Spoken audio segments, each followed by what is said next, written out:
Let's hop over to the phones because taking time out of what we know is a very busy day. Congressman Adam Kinzinger. Congressman, good morning.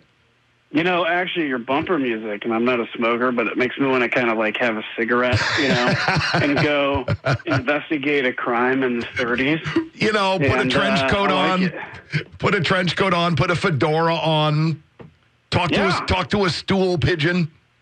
Yeah, and talk like this, see? Something like that. See, the bumper music does different things to different people. How's everything going? It's pretty good. I'm home in Illinois, which is great. Was out traveling around the district yesterday. Today I'm out tomorrow, and get to do a little military. And thanks for ordering up the good weather for my, great return to Illinois. Not a problem. What are you? You're in Sycamore today. You're in Belvedere today. You're headed to Peru. I see. You got a bunch of stuff going on. Yeah, I do. Just kind of out there hitting all the, all the fronts. Want to hear from folks in ag, from manufacturing, and obviously we're continuing to fight for some of the nuclear stuff. I mean, I think, I can humbly say there's nobody in Congress that's actually fought any harder for, the future of nuclear, including on the Energy and Commerce Committee, the need and the role that it plays for diverse energy future. And, of course, we know just the district selfishly the economic importance of it, but from a country perspective, the importance of it. And obviously Springfield can't get their act together, but we're going to keep fighting in D.C. And so a lot of big issues out there, and, there's a lot that's getting headlines, too, that I think are important, but frankly, there is stuff going on every day that's affecting people's lives in a big way. Yeah, there sure are. And speaking of headlines, let's go through it. It's mandatory. I got to ask your take on the Cuomo situation. Well, I mean, look, it's I guess I'm not surprised that he's not resigning.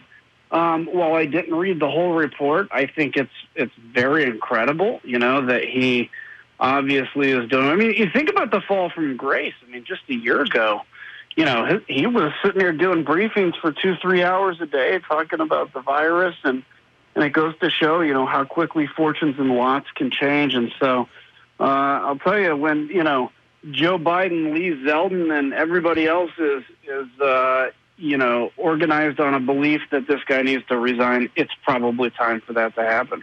I thought it was pretty stunning, though, when the AG comes out and lists all the things which are literal crimes, talked all about it, and then just stopped. We're not going to pursue this. You're not filing charges. Isn't that your job? Yeah, I mean, that's I guess it's hard for me to judge on the basis of, was his job to file charges? Does that become a political or impeachment issue? But look, I think bottom line, if there are charges to be filed, certainly they should. I mean, this is the big thing is, leaders and people in office, I've seen it 100 times with people that begin to think they're kind of untouchable or they're above the law. It's one thing to disagree with somebody in their politics and beliefs, but when folks start to think of themselves as, above the law, that's a concern. That's when real corruption happens, and that's when it's important for us to stand up and not use the judicial system as a weapon, but use it as a way to just say we deserve, the best. In essence. Yeah, that's why we make laws. That's right. That's right. It's one of the reasons we make laws. Speaking of, the eviction moratorium is getting a lot of talk. And, while you appreciate the plight of what's going on with people who have been sidelined for God knows how long because of the pandemic and all the other sacrifices and difficulties that have been made, since when did the CDC start making laws? I thought that was your job. Well, I agree. And this is a concern of mine, obviously. And I don't know where they get the lawmaking authority from. Maybe it's through some executive order that they claim, I don't know, a health issue. But the Supreme Court slapped them down. Yeah, but I'll tell you this, when we're sitting here, and I was just yesterday visiting, some businesses in the district that I'll keep anonymous just to keep the conversations private, but telling me, look, it is impossible to hire people. I mean, if you think about where we were when I was elected in 2010, where there was 10% unemployment, we were desperate for jobs. Right prior to the pandemic, we had obviously more jobs than we had people. The pandemic hits, and who would have imagined we'd be, back here so quickly? That's a testament to American spirit, to doing things like the payroll protection program. But now, and it's the same thing that happened in 2010. The Democrats play politics with, temporary extensions getting continually extended and attacking Republicans for being heartless for not doing it. These unemployment benefits continue to extend. Well, we have record unemployment right now. I mean, we have record employment. So when you're incentivizing people, and it's not these people's fault. If you're going to make as much money, or in some cases more money, than you would going back to work, why would you go back to work? It's up to the government to have policies that incentivize work, and it's the same with the eviction moratorium. Look, if there is record employment and jobs open, I believe, people can pay their bills. And keep in mind, so many of these, in fact, probably a lot of your listeners own property. They're not big, giant corporations. These are ma and pa's that, own these buildings basically almost in some cases as a retirement plan. Yeah, Bill bought it as an investment, as their nest egg, something to lean back on. And the thing that jumps out at me, while I definitely feel for people who are having trouble and cannot make rent, but, the tenant doesn't pay rent. And now with this moratorium, you can't do anything about it. But if you don't pay your property taxes, the government can seize the property. Well, that's right. And keep in mind with, if you have a hard time paying rent, there's rent assistance programs. There's things like Section 8, that's there to help pay whatever percent of rent that, the renter can't pay. So it's kind of a cost share. There's so many ways to go about it.